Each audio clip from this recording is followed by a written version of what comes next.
শেষ করো না। যেমন আমার প্রজাদের চাবুক চালিয়েছ, আমার চাবুকের আঘাতে তোকে ক্ষত বিক্ষত করবো।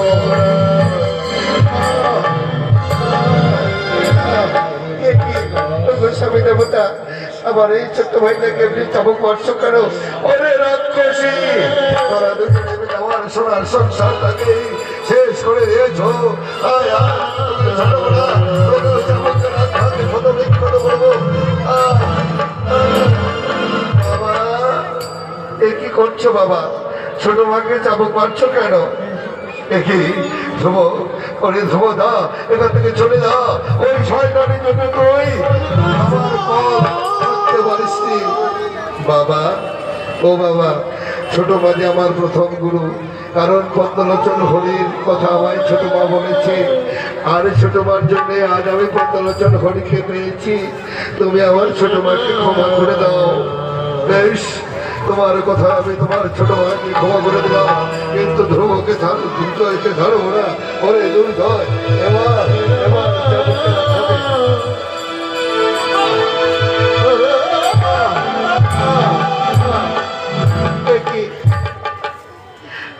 স্বামী দেবতা, দুর্জয়কে এমনিভাবে চাবুক মারছ করো।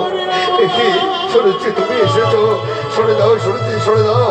এই শয়তানের ছোট আজ তোমাকে বনবাসী হতে হয়েছে। আর দুর্জয় যদি আমাকে বনবাসে না পাঠিয়ে দিত, হয়তো আমি কোনোদিন মা হতে পারতাম না, আর আমার সন্তান ওই পদ্মলোচন হরিকে লাভ করতে পারতো না। দুর্জয়কে তুমি ছেড়ে দাও।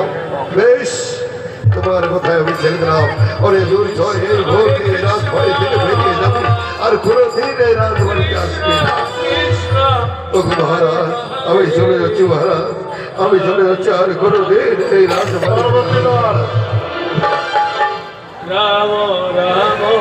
শুনেছি শুনেছি তোরা দুজনে আজ এক হয়েছ, আমার ভাঙা সংসারে আমার তারা ঝোলা দিয়েছ।